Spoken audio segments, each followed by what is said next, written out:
Is breakfast really the most important meal of the day? Today on CuriouSphere, we're cracking open the surprising history behind this popular belief. Picture this, it's the 1920s.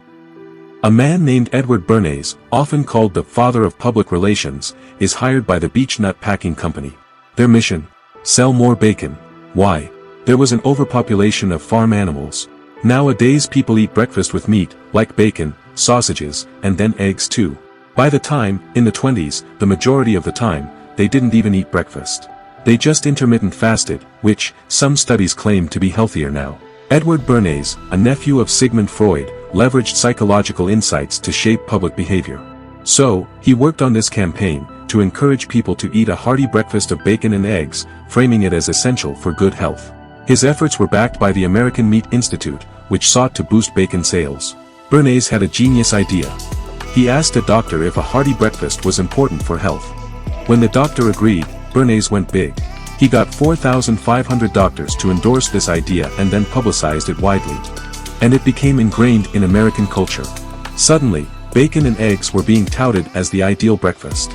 But it didn't stop there. Cereal companies like Kellogg's jumped on the bandwagon, promoting their products as essential breakfast foods.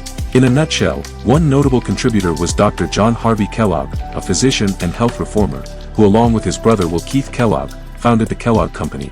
They introduced corn flakes as a healthy breakfast option, promoting it as a vital start to the day. Their marketing efforts weren't just about selling a product, they aimed to instill a new cultural norm. The dairy industry wasn't far behind, pushing milk as a crucial part of your morning routine. Remember milkmen? Well, they are part of this story, as well.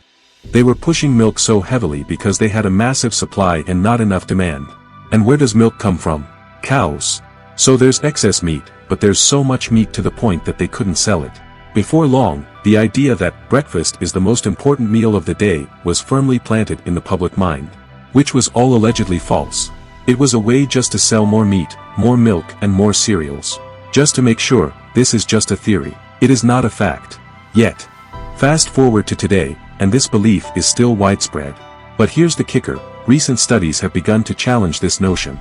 Some research suggests that skipping breakfast might even have health benefits for some people. So, what's the takeaway? While nutrition is complex and individual needs vary, it's crucial to understand how marketing can shape our beliefs about health and diet. Next time you hear a catchy health claim, remember the great bacon push of the 1920s. If you found this video eye-opening, don't forget to like, subscribe, and hit that notification bell. Join us next week when we'll be unraveling another curious tale from history.